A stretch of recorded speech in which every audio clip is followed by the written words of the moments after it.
లూకా సువార్త 18వ అధ్యాయము 7, 8 వాక్యాలు రెండిటిని మనము చదువుదాం.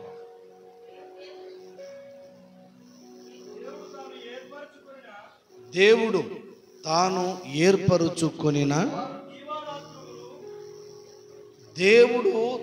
ఏర్పరుచుకొనిన వారు దివారాత్రము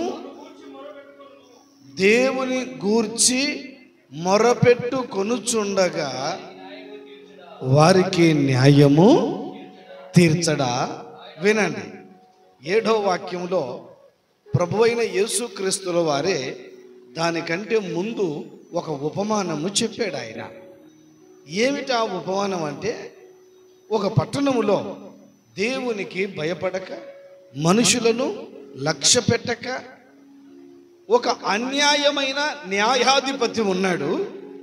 అతని దగ్గరికి రోజు ఒక విధవరాలు వచ్చి ఏం చేసేదంటే, అయ్యా, నాకును నా ఇంటి దగ్గర ఉన్నవారికి చాలా గొడవలు జరుగుతూ ఉన్నాయి, నాకొచ్చి న్యాయము తీర్చుము అని పలుమార్లు చెప్పేది. ఆయన వినేవాడే కాదు, లక్ష్యము చేసేవాడే కాదు. ఇలాగున నెలల తరబడి అనేక దినములు ఆయన దగ్గరికి వెళ్ళింది, కానీ ఆయన న్యాయం చేయడానికి ముందుకు రాలా. అసలు సబ్జెక్టే వినలేదు. ఎందుకనంటే అతని మనస్తత్వం ఎలాంటిది? దేవునికి భయపడ్డు, మనుషులను లక్ష్యం చేయడు. అట్లాంటి దుర్మార్గమైనటువంటి అన్యాయమైన న్యాయాధిపతి ఆ దేశంలో ఉన్నాడు. కానీ ఎవడి సమస్యలు కూడా పట్టించుకోడు. అయితే చివరికి ఆమె రోజు కనబడడం వల్ల సబ్జెక్ట్ ఏమిటో తెలియక తన దగ్గర ఉన్నటువంటి మంత్రిని పిలిచాడు. అబ్రాయ్ ఇట్రా. రోజు ఆమె వచ్చి ఏం మాట్లాడి వెళ్ళిపోతా ఉంది అంటే ఈయన వింటే కదా అర్థమయ్యేది. పక్కనున్న వ్యక్తిని పిలిచి, మంత్రిని పిలిస్తే ఆయన అన్నాడు, అయ్యా, ఆమెకును ఆమె ఇంటి దగ్గర ఉన్న వారికి రోజు గొడవ జరుగుతూ ఉందట, న్యాయం చేయమని మిమ్ములను ప్రతిసారి ఆమె వచ్చి అడిగింది, కానీ ఏమి జరుగుతూ వచ్చింది అని అంటే, ఎప్పుడు కూడా మీరు ఆమె మాటను కానీ ఆమె విధానాన్ని కానీ మీరు వినలేదు. అందుకని ఆమె రోజు వచ్చి మాట్లాడుచు వెళ్ళిపోతా ఉన్నది. ఆ మాట విన్న వెంటనే ఆమె రోజు ఉదయకాల సమయంలోనే వచ్చి వెళ్ళేది. ఆమె రాకమునిపే ఈయన వెళ్ళిపోయి ఆమెకున్నటువంటి సమస్యను పరిష్కరించి ఆమెకు న్యాయము తీర్చాడు. హల్లెలూయా. యేసు ప్రభు ఈ మాటను వారికి తెలియజెబుతూ, ఈ మాటను వాళ్ళకి అందిస్తూ ఆయన చెబుతున్నాడు, అన్యాయమైనటువంటి అధిపతే, న్యాయము లేకుండా దుర్మార్గంగా ప్రవర్తించుచున్న ఆ వ్యక్తే మరి ఆమె సమస్యను పరిష్కరించడానికి వేకువజామున వెళ్ళిపోయి ఆమె పరిస్థితిని పరిష్కరించాడు కదా. అయితే ఇప్పుడు ఈ మాట మనం చదువుకున్నాం. ఏమిటి? దేవుడు తాను ఏర్పరుచుకొనిన వారు దివారాత్రములు తన్ను గూర్చి మొరపెచ్చుకొనుచుండగా వారికి న్యాయము తీర్చడా? న్యాయము తీర్చడా? 7వ వాక్యములో ఒక ప్రశ్న, 7వ వాక్యములో ఒక క్వశ్చన్ ఆయన వేశాడు. అయితే 8వ వాక్యంలోనే ప్రభు చెబుతాడు, దేవుడు ఏర్పరచుకున్న వారు దేవుని సన్నిధానములో మొరపెట్టుకుంటూ ఉంటే, ప్రార్థన చేస్తూ ఉంటే, కన్నీళ్లు విడుస్తూ ఉంటే ఆయన చూస్తూ ఊరుకున్నాడు. 8వ వాక్యంలోనికి రండి. ఆయన వారికి త్వరగా న్యాయము చేస్తాడు. చప్పట్లు కొట్టి ప్రభుని స్తుతించు బిగ్గరగా. హల్లెలూయా. అసలు అన్యాయమైన అధిపతే అలాంటి కార్యం చేస్తే, దేవుడు ఏర్పరుచుకొనిన మనుషులు, దేవుడు ఏర్పరుచుకొనిన వారు దేవుని సన్నిధానములో దివారాత్రములు కనిపెట్టుకొని ప్రార్థన చేస్తూ ఉంటే దేవుడు వారికి న్యాయము తీర్చడా?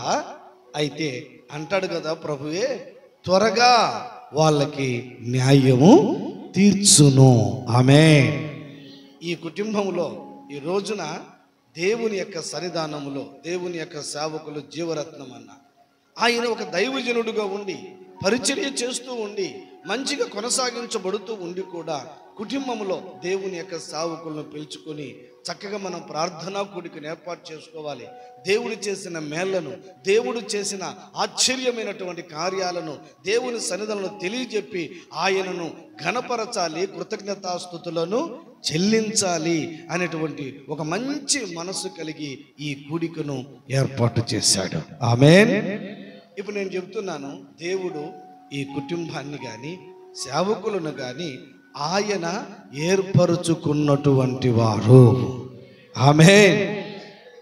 దేవుడు ఏర్పరుచుకున్న కుటుంబం, దేవుడు ప్రత్యేకపరుచుకున్న కుటుంబం, దేవుడు అనాది సంకల్పములోనే ఆయన మహిమ కలిగిన పరిచర్య చేయడానికి ఏర్పరుచుకున్నటువంటి దేవుని యొక్క కుటుంబం ఇది.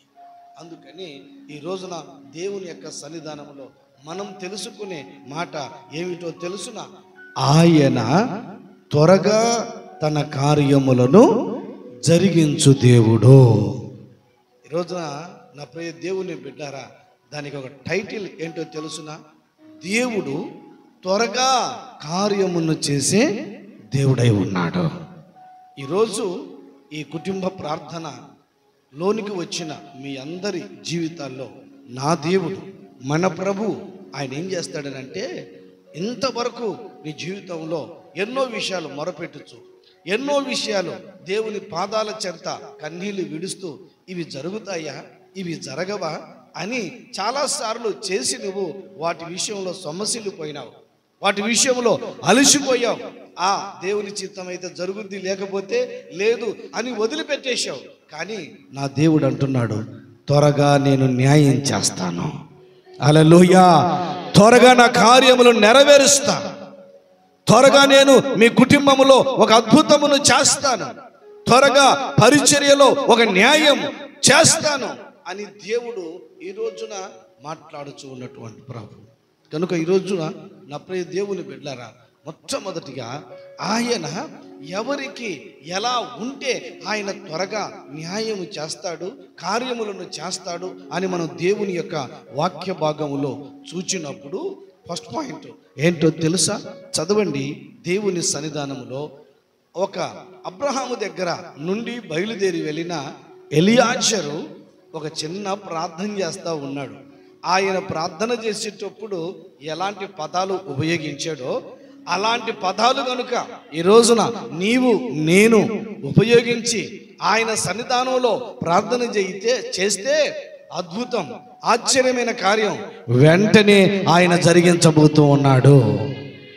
24వ అధ్యాయం ఆదికాండం 12వ వాక్యంలో చాలా చక్కని మాట ప్రార్థన చేస్తాడు ఆయన. ఎంత చక్కని మాట అంటే చూడండి. నా యజమానుడగు అబ్రహాము దేవుడవైన యెహోవా, నేను వచ్చిన కార్యమును త్వరలో సఫలము చేసి నా యజమానుడైన అబ్రహాము మీద అనుగ్రహము చూపుము. అబ్రహామును గురించి ఇదే వాక్య భాగంలో ఎంత చక్కగా చెబుతున్నాడో తెలుసునా? అంటే తన యజమానుడు ఎవరో, తన యజమానుని గురించి ఎంత ఘనంగా చెబుతున్నాడో.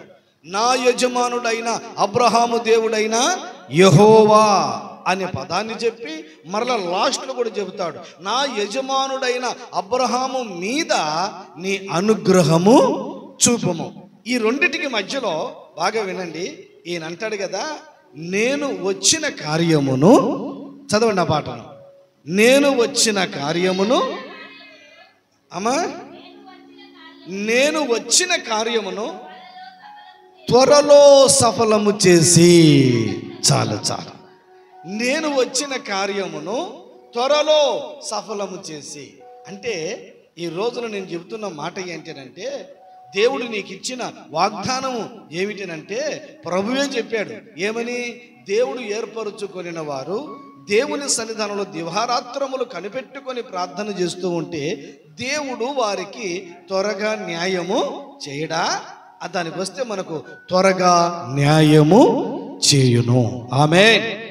ఈ రోజున నీ జీవితంలో నీ పిల్లల విషయంలో కావచ్చు, నువ్వు కొనసాగించబడుతున్న ఏ పని అయినా కావచ్చు, లేక ఉద్యోగం కావచ్చు, కొనసాగించబడుతూ ఉన్న ఏ వృత్తి అయినా కావచ్చు, అంటే నీ కుటుంబ పరిస్థితిలో ఏ పనైనా కావచ్చు, ఆలస్యం అయిందని నీ జీవితంలో కుమిలిపోతూ ఉంటే నా ప్రభు చెబుతున్న మాట ఏంటంటే, ఇదిగో అబ్రహాము దాసుడైన ఎలియాజరు చేసిన ప్రార్థన నీవు గనుక చేసినట్లయితే ఒక అద్భుతమైన ఆశ్చర్యమైనటువంటి కార్యం ఆయన త్వరలో నెరవేర్చునుగాక. ఎలియాజరు చూడండి, ఊరు వెలుపటకు వచ్చాడా? ఎందుకు వచ్చాడు? ఆయన ఇస్సాకుకు భార్యను వెతుకుచూ వచ్చాడు. నా బంధువుల దగ్గరికి వెళ్ళి తీసుకొని రమ్మని చెప్పినప్పుడు ఒక ఊరు వెలుపటి వెళ్ళి వంటలను మోకరింపజేసి తను మోకరింపజేస్తూ వచ్చాడు. Praise the lord. ఎలియాజరు ఎలాంటి వాడో తెలుసునా? తలలు పైకెచ్చండి. ఎలాంటి వాడో తెలుసా? మంచి ప్రార్థన యోధుడు. ఎలాంటి వాడండి? మంచి ప్రార్థన యోధుడు. ఎంత యోధుడు అంటే ఈయన మోకరించి ప్రార్థన చేయడం కాదు, ఈయన ప్రార్థనకి ఒంటెలు కూడా మోకరించాయి. చప్పట్లు కొట్టారు గట్టిగా. Praise the Lord. ఒంటెలు కూడా మోకరించాయి. మన ఇంట్లో పిల్లల్ని మోకరింప చేయలేరు. వాడు సెల్లు పట్టుకున్నాడంటే వాని చేతిలో నుంచి సెల్లు కూడా తీయలేవు ఈరోజు తల్లిదండ్రులు. ఎందుకంటే సెల్లు తీసి పక్కన పెడితే వాడు ఏడుస్తాడు. సెల్లు తీసి పక్కన పెట్టేందుకు గోడకేసి కొడతాడు. వాడు సెల్లుకు పిచ్చోడు అయిపోయినాడు. అలాంటి పరిస్థితులు అయిపోయినాయి. కానీ ఎలియాజరు చూడండి, తను మోకరింపజేసి ఒంటెలను మోకరింపజేశాడు. అంటే తను ఎక్కడున్నాడు? తన యజమానుడు ఎవరు? ప్రార్థనాపరుడు. హల్లెలూయా. తన యజమానుడైన అబ్రహాము ఎవరు? దేవునితో మాట్లాడుచున్నవాడు.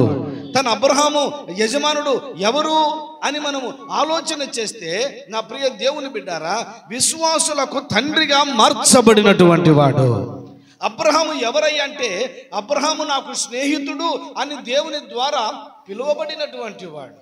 అట్లాంటి గుణలక్షణములు కలిగినటువంటి ఆ కుటుంబంలో ఉన్నటువంటి ఎలియాజరు ఎలా తయారయ్యాడంటే మంచి ప్రార్థనా పరుడుగా మారాడు. ఈయన మారడమే కాదు, వంటలను కూడా మోకరింపజేసి ప్రార్థన చేస్తూ ఇప్పుడు అంటాడు ఏమని? నేను వచ్చిన కార్యమును త్వరగా సఫలము చేయుము. అంటే విత్ ఇన్ సెకండ్స్లో అయిపోవాలని, ప్రార్థన చేసిన వెంటనే ఈ కార్యం జరిగించబడాలని ఈ ప్రార్థన యోధుడు ప్రార్థన చేశాడు. బాగా గమనించాలి. మనం బాగా గమనిస్తే ఆయన చేసిన ప్రార్థన ఏంటి? అయ్యా, యవనస్తులైన ఆడపిల్లలందరూ ఈ ఊరి వెలుపటికి బావి దగ్గరికి కడవలు తీసుకొని వస్తున్నారు నీళ్లు చేదుకొని వెళ్ళడానికి. వారిలో ఒక్కరినే అడుగుతాను, నీళ్లు నీకును పోస్తాను, నీ ఒంటెలికి పోస్తాను అని ఏ అమ్మాయి అయితే చెబుతుందో ఆ అమ్మాయే నా యజమానుడికి కోడలు, ఆయన కుమారుడైన ఇస్సాకుకి భార్యగా మార్చబడుతుంది అని చెప్పి ఇతడు ప్రార్థన చేసి ముగించాడు.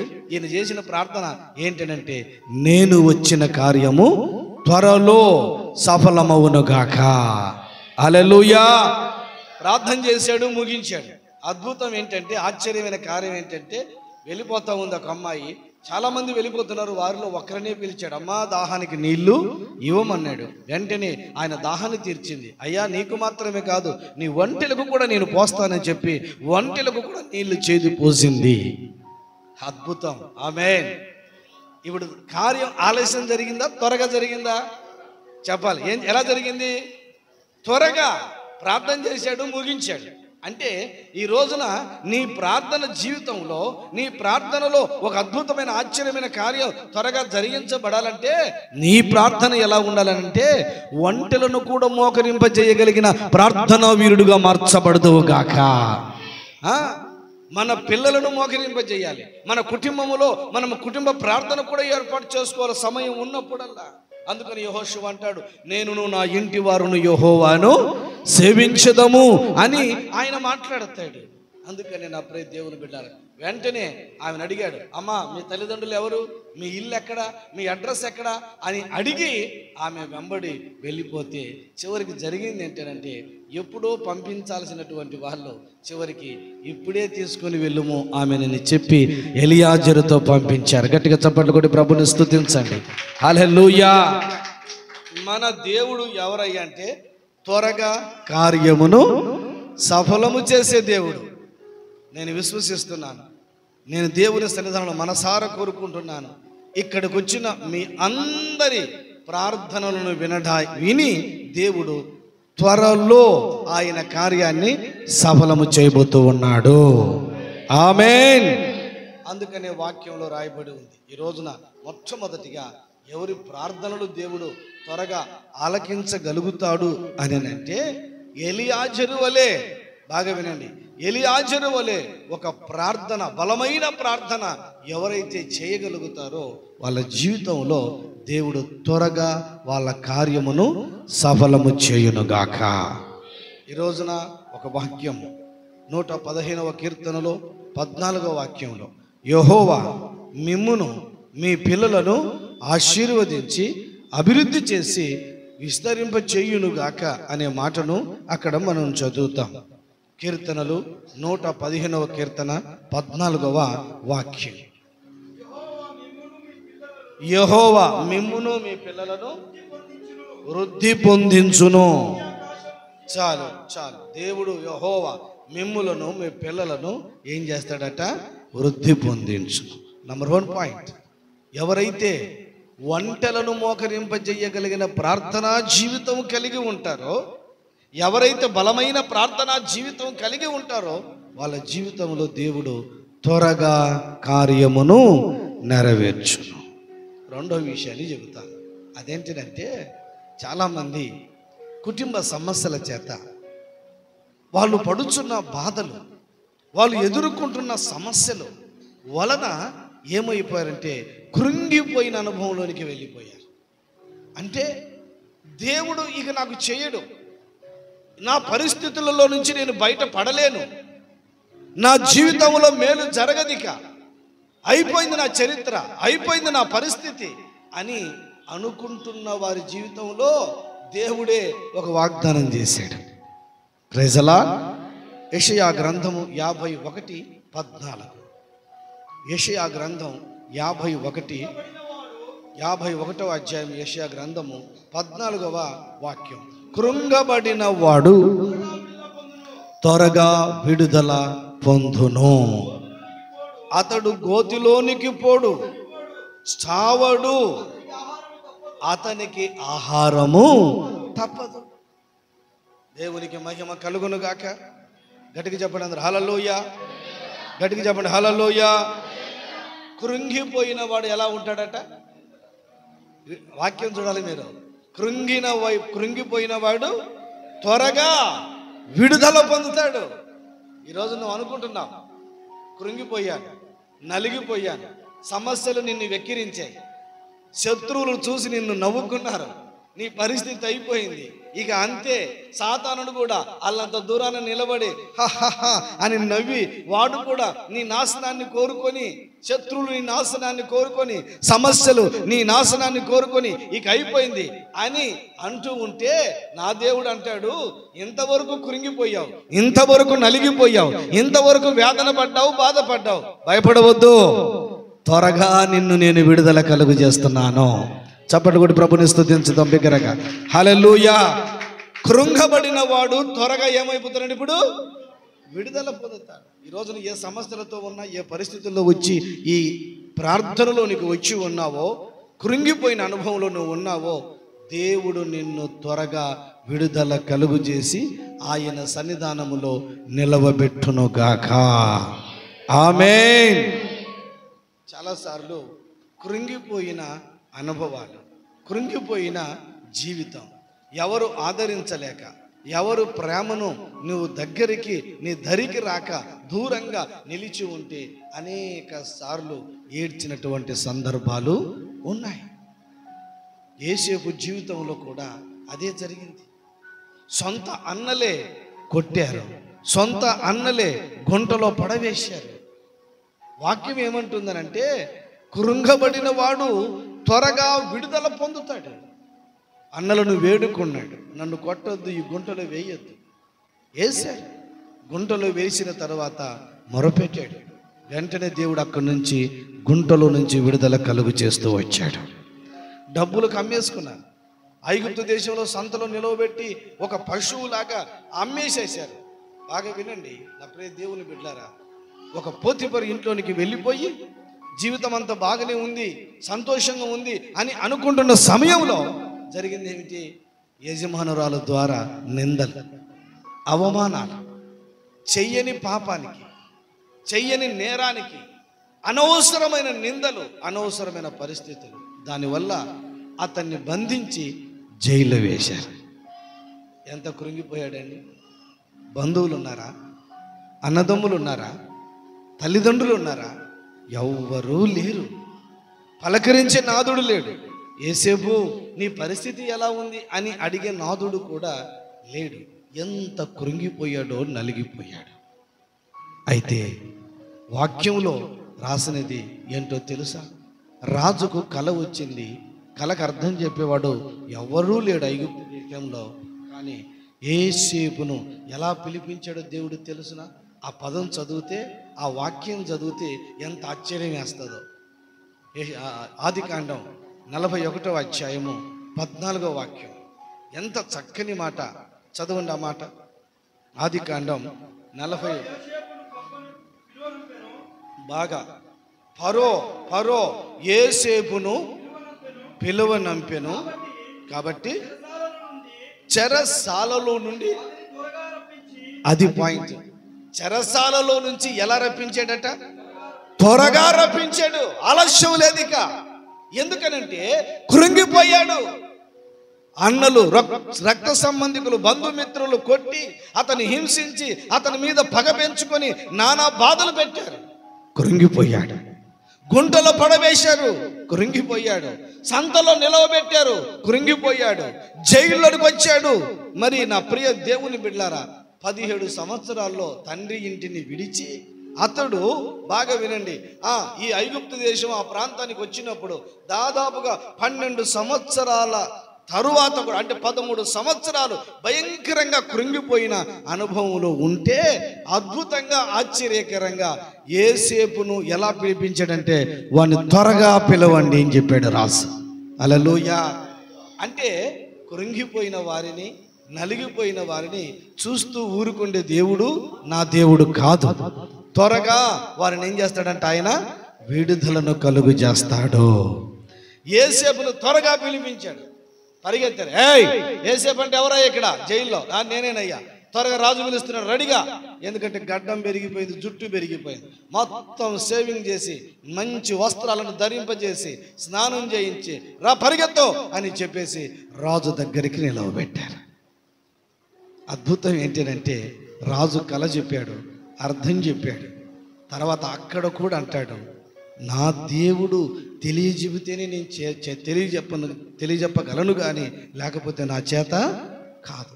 యేసేపు ఎక్కడున్నా దేవుణ్ణి ఘనపరుస్తున్నవాడు. Praise the lord. ఎక్కడ ఉన్నా తన పరిశుద్ధతను కాపాడుకున్నవాడు, పవిత్రతను కాపాడుకున్నవాడు. పోతిఫరు ఇంటిలో కూడా తన పరిశుద్ధతను కాపాడుకున్నవాడు. కృంగిపోయాడు. కొన్ని చెయ్యని కార్యక్రమాలకు కూడా కృంగిపోయాడు. ఇప్పుడు అంటాడు, అర్థం చెప్పిన తర్వాత 7 సంవత్సరాల తర్వాత కరువు రాబోతుంది. ఈ 7 సంవత్సరాల లోపు ఈ దేశంలో కావలసిన ఆహార ధాన్యాలను సమకూర్చి పెట్టాలి, అది సిద్ధం చేసుకోనండి అని చెప్పి ఆయన వెళ్ళిపోతుంటే రాజు అంటాడు, యేసేపు ఆగో, నువ్వు ఎక్కడికి వెళ్తావు? నీలాంటి దేవుని ఆత్మ కలిగిన వాడు, దేవతల ఆత్మ కలిగిన వాడు మరొక్కడు లేడు. సింహాసనం నాదే, కానీ పరిపాలన అంతా నీ చేతికి అప్పగిస్తున్నాను. చప్పట్లో గట్టిగా హల్లెలూయా. త్వరగా కృంగిపోయాడు, నలిగిపోయాడు. అద్భుతం ఏంటంటే వెనక్కి తిరిగి చూస్తే సమస్యలు కనబడతాయి, కానీ ముందర చూస్తే మాత్రం పరిపాలన కనబడుతుంది. ముందర చూస్తే సింహాసనం మీద కూర్చొని ఉన్నాడు. ఇక ముందుకు కనుచూపు పరిధిలో ప్రజలు చెప్తాడు రాజు, నీ పర్మిషన్ లేకోకుండా నా జనులు, నా దేశం కాలైనను చేయైనను అల్లాడించడానికి వీలు లేదు. కృంగిపోయిన వాడిని విడిపించటం కాదండి, తీసుకుని వచ్చి ఐగుప్తు దేశం మీద అధిపతిగా చేసిన నా దేవుడు. అందుకని అంటాడు ఆయన ఏమని, దేవుడు తాను ఏర్పరచుకున్న వారు దేవుని సన్నిధానంలో దివారాత్రములు కనిపెట్టుకొని ప్రార్థన చేస్తూ ఉంటే వారికి న్యాయము తీర్చడా? ఆయన త్వరగా న్యాయము తీర్చును. నా దేవుడు ఈ రోజున కృంగబడిన నీ జీవితంలో ఒక అద్భుతమైన ఆశ్చర్యమైనటువంటి కార్యము చేయనుగాక. దేవుని యొక్క సేవకులు జీవరత్నం గారన్న పరిచర్యలో అద్భుతాలు చేయనుగాక. త్వరగా తాను చేయవలసిన కార్యాలు నెరవేర్చునుగాక. పిల్లల విషయంలో దేవుడు అద్భుతాలు చేయునుగాక. ఈ ప్రార్థనలో చేరి వచ్చిన మీ ప్రతి కుటుంబంలో కృంగిపోయిన నలిగిపోయిన మీ జీవితాల్లో త్వరగా విడుదల కలుగు చేసి ఉన్నతమైన ఘనత, ఉన్నతమైన ఆశీర్వాదం దేవుడు యేసేపుకు ఇచ్చినట్లుగా మీకు అనుగ్రహించునుగాక. హల్లెలూయా. మూడవదిగా చెబుతాను. అదేమిటో తెలుసా? నా ప్రియ దేవుని బిడ్డలారా, మీకు ఒక ప్రశ్న అడుగుతాను, వినండి. మొట్టమొదటిగా ఇజ్రాయేల్ ప్రజలకు రాజు ఎవరండి? సౌలు. చెప్పరా త్వరగా, ఎవరు? సౌలు. సౌలు పరిపాలన చేసిన తర్వాత రెండో రాజు ఎవరండి? దావీదు. దావీదు తర్వాత ఎవరు చేశారండి? సొలొమోన్. సొలొమోన్ తర్వాత ఎవరండి? రెహబాము. Praise the Lord. వీళ్ళ ముగ్గురు వరకే పర్మనెంట్ తెలుసు అందరికీ, క్రైస్తవులకు అందరికీ తెలుసు. ఇంకా ఆ తర్వాత అడిగినామనుకో ఎవరో మరి ఏంటో అని చెప్పి బైబిల్ తిరగాల, డైరీలు తిరిగేయాలి. అది పరిస్థితి. రెహబాం పెద్ద పనికిమాలిన యదవ అని చెప్పాలి. పరిపాలన ఎలాంటి పరిపాలన చేశాడంటే దుర్మార్గమైనటువంటి పరిపాలన.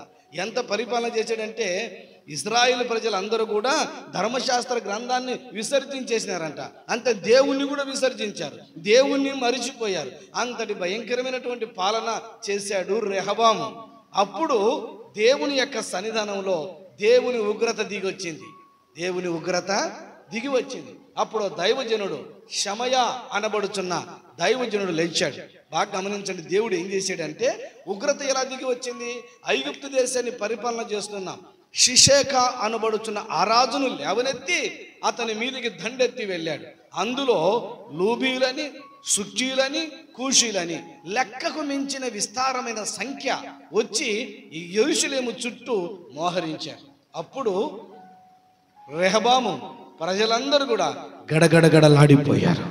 అయ్యో ఇప్పుడు ఏంటి పరిస్థితి అని షమయ అనబడుతున్న దైవ సేవకుడి మీద దేవుని ఆత్మ దిగి వస్తే ఆయన వెళ్ళాడు. ఏ రెహబాము, నీవును నీ ప్రజలు దేవుని లెక్క చెయ్యక, దేవుణ్ణి మీరు ఆరాధించక, ధర్మశాస్త్ర గ్రంథాన్ని దేవుని పూర్తిగా మీరు విసర్జించారు. అందుకనే నా దేవుడైన యెహోవా చెప్పమని చెప్పాడు, ఇదిగో నేను మిమ్మల్ని కూడా విసర్జిస్తున్నాను, మిమ్మల్ని కూడా నేను విడిచిపెడుతున్నాను, ఇక అయిపోయారు మీ పరిస్థితి అని చెప్పి ప్రకటించి వెళ్ళిపోయాడు. రెహబాము ఎంత తెలివి కలిగినోడంటే బాగా తెలుసు. ఇప్పుడు కనుక మనం తగ్గించుకుంటే ఈ ఉగ్రత తొలగిపోతుంది అని తను తన ప్రజలు వెంటనే ఏం చేశారో తెలుసునా? తమ్మును తాము తగ్గించుకొనిరి. Praise the lord. గట్టిగా చెప్పండి హల్లెలూయా. దినవృత్తాంతాల 2వ గ్రంథంలో 12వ అధ్యాయంలో 7వ వాక్యంలో చాలా చక్కని మాట రాయబడి ఉంది. అంటే దేవుడు ఎంత ప్రేమపూర్ణుడో, దేవుడు ఎంత దయా వాత్సల్యత కలిగిన వాడో, మనం ఆరాధన చేస్తున్న దేవుడు ఎంత కోపం ఉన్నా, ఎంత ఆవేశం ఉన్నా, నువ్వు ఎంత పాపం చేసినా ఒక్కసారి నీ జీవితాన్ని మార్పు కలుగు చేసుకొని, అయ్యా నేను పాపిని, అయ్యా నేను తగ్గించుకొనుచున్నాను ఒక చిన్న ప్రార్థన చేస్తే వెంటనే నీ యొద్దకు దిగి వచ్చేవాడు ఆయన. ఆమేన్. చదవండి ఆ మాటని ఇప్పుడు. దినవృత్తాంతాల 2వ గ్రంథం 12వ అధ్యాయము 7వ వాక్యం. చూసారా? రెహబామును ప్రజలను ఏం చేశారు? తమ్మును తాము తగ్గించుకొని, తమ్మును తాము తగ్గించుకోవడం యెహోవా చూచెను గనుక యెహోవా వాక్కు షమయ అనబడుతున్న దైవజనుడికి ప్రత్యక్షమై ఇలాగున సెలవిచ్చును, వారు తాము తగ్గించుకున్నారు గనుక, అబ్బా ఎంత శుభవార్త చూడండి, నేను వారిని నాశనము చెయ్యను. రెండవదిగా చెప్తాడు అక్కడ, షిషాకును నేను ఏం చేశానంటే ఉగ్రత వాని ద్వారా కుమ్మరించాలని అనుకున్నాను, కానీ ఇప్పుడు నా ఉగ్రతను నా ప్రజల మీద నేను కుమ్మరించను. అది పాయింట్. అది త్వరలోనే వారికి నేనేం చేస్తానన్నాడు? రక్షణ కలుగు చేస్తాడు. గట్టిగా చప్పట్లు కొట్టి ప్రభుని స్తుతించండి గట్టిగా. ఏంటి ఆ చప్పట్లు? Praise the Lord. ఒక అద్భుతం, ఆశ్చర్యమైన కార్యం ఏంటో తెలుసా? నా ప్రియమైన దేవుని బిడ్డారా, నా దేవుడు రక్షణ నీకు త్వరగా అనుగ్రహింపజేసేవాడు. ఏం చేస్తాడండి? రక్షణ నీ కుటుంబంలో కానీ, నీ రక్త సంబంధికుల్లో కానీ, నీ బంధుమిత్రుల్లో కానీ ఎవరికైతే రక్షణ లేదు అని వేదన పడుతున్నావో, నీ యజమానుడికి, నీ యజమానురాలికి, ఇంట్లో పిల్లలకి రక్షణ లేదని ఏడుస్తూ బాధపడుతున్నావో, నా ప్రభు చెబుతున్న వాగ్దానం ఈ రోజున ఏంటో తెలుసునా? త్వరలోనే వారికి నేను రక్షణను దయచేసేదను. అంటే ఈ రోజున నీ కుటుంబానికి రక్షణ, నీ పిల్లలకు రక్షణ, నువ్వు చేస్తున్న చేతి పనిలో రక్షణ, నువ్వు కొనసాగించబడుతున్న పిల్లల భవిష్యత్తు జీవితంలో రక్షణ. అంటే దేవుడు ఏం చేస్తాడంటే నీకు తోడుగా ఉండి కాచి కాపాడగలిగిన దేవుడై ఉన్నాడు. ఇశ్రాయేలును కాపాడువాడు కొనకడు, నిద్రపోడు. అద్భుతమైన కార్యం ఏంటంటే త్వరలోనే నేను రక్షణ దయచేస్తాను, త్వరలోనే నేను నీకు ఉద్యోగం ఇవ్వబోతూ ఉన్నాను, త్వరలోనే ఒక అద్భుతమైన కార్యం నీ పిల్లలు పొందుకోబోతూ ఉన్నారు, త్వరలోనే నీ కుటుంబంలో ఉన్నతమైన కార్యాన్ని చేయబోతూ ఉన్నాను. ఇది దేవుడు చూపించే రక్షణ, అద్భుతమైనటువంటి కార్యం. అందుకనే దేవుడు అంటాడు ఏమని? దేవుడు తాను ఏర్పరచుకొనిన వారు దివారాత్రములు ఆయన పాదాల దగ్గర కనిపెట్టుకొని ప్రార్థన చేస్తూ ఉంటే న్యాయము తీర్చడా? ఆయనే ఆన్సర్ చెప్తాడు, వారికి త్వరగా. ఎంత చక్కని మాట! ఆ పదాలు, ఆ మాటలను చదివినప్పుడు నిజంగా ఇంత త్వరగా చేసే దేవుడు మన పక్షాన ఉంటే, ఇంత త్వరగా కార్యములు చేయగలిగిన ఆ దేవుణ్ణి మనం కలిగి ఉన్నామంటే ఎంత ధన్యులము. ఈ రోజు త్వరగా కార్యాలు చేసే దేవుని మనస్తత్వాన్ని, ఆయన యొక్క విధానాన్ని నువ్వు గమనించలేకపోతున్నావు.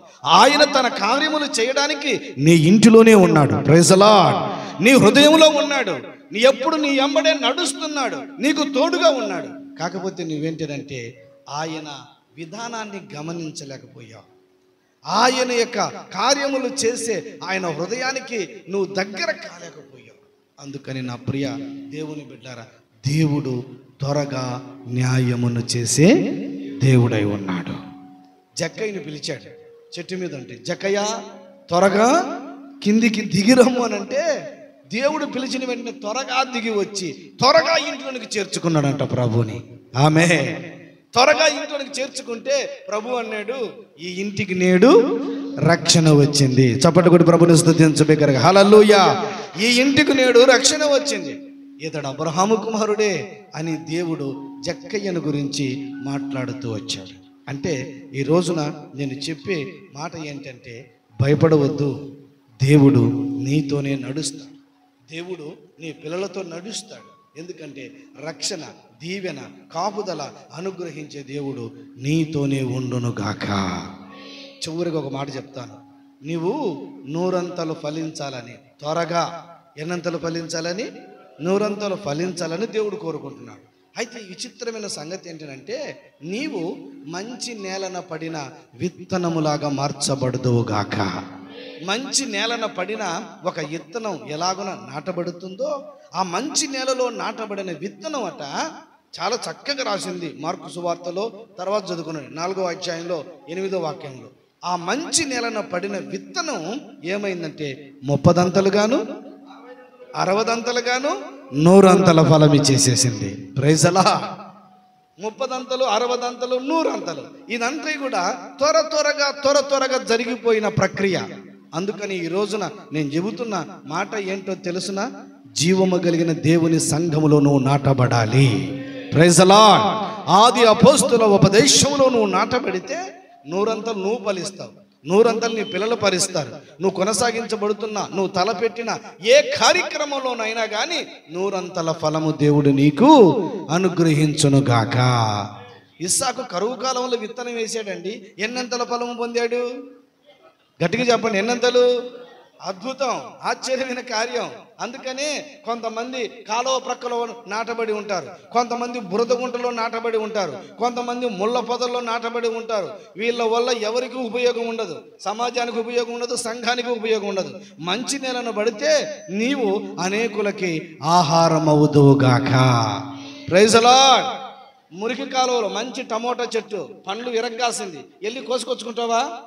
మురిగుంటలో పెరిగింది ఇది అని దాన్ని పక్కన పెట్టేస్తావు. అదే మంచి నేలన పడినటువంటి చెట్టుకి చిన్న పండ్లైన కాసిన కానీ శ్రేష్టంగా సంతోషంగా వెళ్ళి వాటిని నీవు కోసుకొని వచ్చేస్తావు. అందుకని ఈ రోజున నా ప్రియమైన దేవుని బిడ్డలారా, నీవు జీవము గల దేవుని సన్నిధానములో మంచి నేలన నాటబడి నూరంతల ఫలముల చేత దీవించబడుదువుగాక. హల్లెలూయా. ఒక్కసారి అందరూ కూడా తలలు ఉంచినట్లయితే ప్రార్థన చేసుకుందాం. నా ప్రియ దేవుని పిల్లలారా, దేవుని సన్నిధానములో ఒక చక్కటి తీర్మానముతో ప్రార్థన చేసుకుందాం. అందరూ కూడా నోరు తెరవండి, ప్రార్థన చేసుకుందాం. నా దేవుడు నీతో తెలియజెబుతూ వచ్చాడు. ఏమిటో తెలుసా? దేవుడు తాను ఏర్పరచుకొనిన వారు దివారాత్రములు తన్ను గూర్చి మొనపెట్టుకుని చుండగా వారికి న్యాయము తీర్చడా? దేవుడు వారికి త్వరగా న్యాయము చేయును. గనుక దేవుని యొక్క సన్నిధానములో ఒక చక్కటి తీర్మానముతో ప్రార్థన చేయండి. నోరు తెరవండి, మీ స్వరాలు దేవుని సన్నిధానంలో వినబడాలి. ఈ రోజున ఆలస్యమైందని అనుకుంటున్నావేమో, కాదు కాదు, నా దేవుడు త్వరగా కార్యం చేయబోతూ ఉన్నాడు. నా దేవుడు త్వరగా న్యాయం చేయబోతూ ఉన్నాడు. మొట్టమొదటిగా దేవుని సన్నిధానములో ఒక చక్కటి తీర్మానం. నువ్వు ప్రార్థన యోధురాలు అయితే, ప్రార్థన యోధుడు అయితే, నువ్వు ప్రార్థన చేస్తే వెంటనే ఆయన కార్యమును త్వరలో సఫలము చేసేవాడు. ఎలియాజరు అలా ప్రార్థన చేశాడు. ఎలియాజరు అలాగున మొరపెట్టాడు. అద్భుతమైన కార్యం వెంటనే జరిగి ఉన్నది. ఇప్పుడే నీ కార్యాన్ని చేయబోయే దేవుడు, ఇప్పుడే నీ పిల్లల జీవితాల్లో శుభవచనములు జరిగించబోయే దేవుడు. రెండవదిగా, కృంగబడిన వాడు ఇదిగో దేవుని సన్నిధానములో త్వరగా విడుదల పొందుతాడు. ఎన్నెన్నో కష్టాలు, ఎన్నెన్నో బాధలు, ఎన్నెన్నో నీ జీవితంలో ప్రియమైన దేవుని బిడ్డ ఎన్నెన్నో సమస్యల చేత, కష్టాల చేత, కన్నీల చేత నలిగిపోయావు, కృంగిపోయిన నీ జీవితాన్ని ఆయన లేవనెత్తగలిగిన వాడు, త్వరగా విడుదల కలిగించేవాడు. యేసేపు ఎన్నో సమస్యలు, ఎన్నో కష్టాలు, బాధలు పడ్డాడు, ఎన్నో తన సమస్యలతో నలిగిపోయాడు.